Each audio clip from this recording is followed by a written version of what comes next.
So 3 generations in, what's it like, working with a family corporation? I mean, I knew you from your days at Coke, and there was Samsung. I always figured you as like a very corporate FMCG type of guy. Now you went back into to the family corporation. How's it been like? Well, it's really different, a different dynamic, different environment and culture. Being in a family business is, it's hard to not separate the family from the business, if you know what I mean. And I'm sure you have had some experience with family corporations.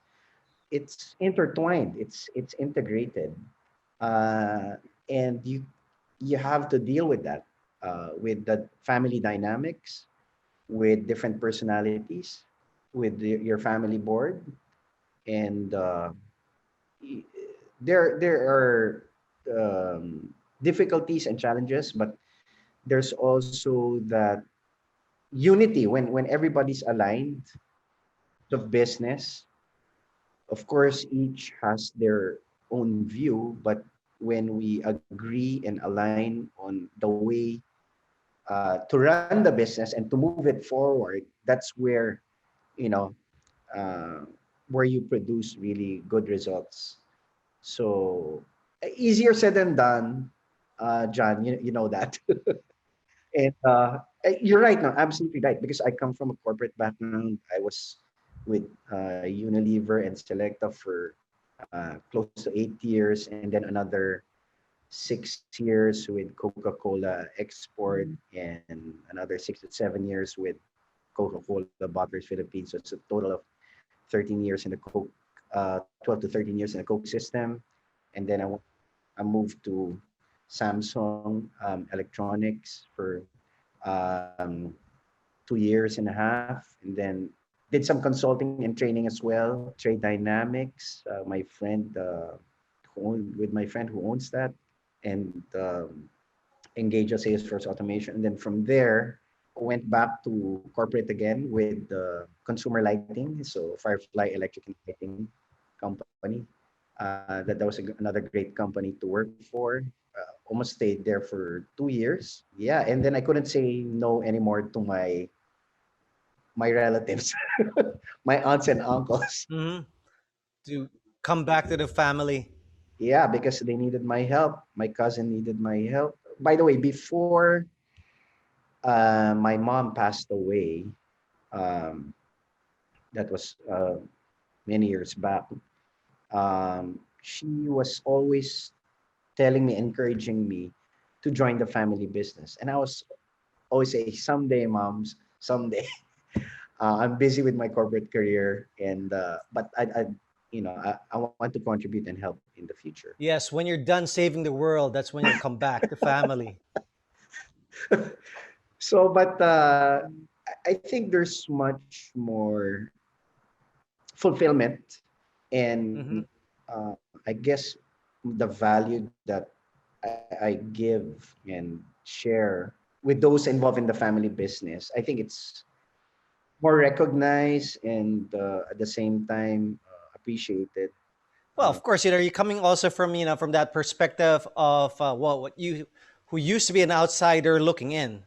So that's a totally different perspective. So I think you're also bringing something that you gathered from from the outside, from the corporate career, back into a business that's that's actually within the process of formalizing some of these processes. yeah, that's right. That's why they understood what I could bring to the table, understood where I came from, so they valued my experience in sales and Yes, marketing I as could well. see that. And so now let's fast forward to today. Right. I remember the story, when we met like early during the year. I mean, everything was like on a hard reset because of COVID, right? And how has that affected your business? Well, just like everybody else, everybody had difficulties, had challenges, and really, you really have to adjust. You had to adjust the way you did things, because in a different health environment, with this pandemic with COVID, you really have to protect yourself first and protect all the people you work with, your employees. That was the number one priority. And we are in the essential foods industry. We really had to observe strictly and put in place a COVID prevention policy with all these safety and health protocols. So in fact, we came up with a 18-page document that really detailed all the necessary protocols and procedures, even before you enter the plant or the offices in the production line, and even for logistics. So It's almost like you're building like a new safety culture around the pandemic. yeah, and we did so many things, John. Just to name a few. Initially, we had a skeletal workforce for bottling, warehouse logistics, order processing. We came up with several work arrangements from working from home or part-time working from home.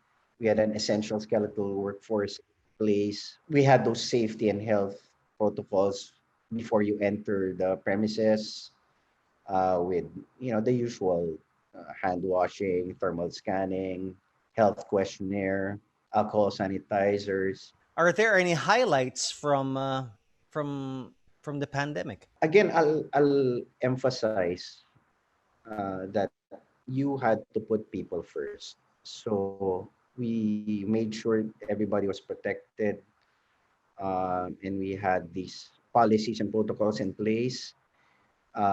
We gave them PPEs. In fact, we provided a lot of assistance because with the absence of public transportation, we had shuttle services provided to employees and set up pickup points and drop off points every day. So, well, it was additional expenses, but you had to take care of your people. You had to make sure everybody got to work safely and everybody had the means of transportation. Additional lunch meals were given just to, keep them happy at work and I just, hear you. Are these still like the current challenges in your business? well, not so much as, the first 3 to 6 months. And after the adjustment, so what are your new challenges now?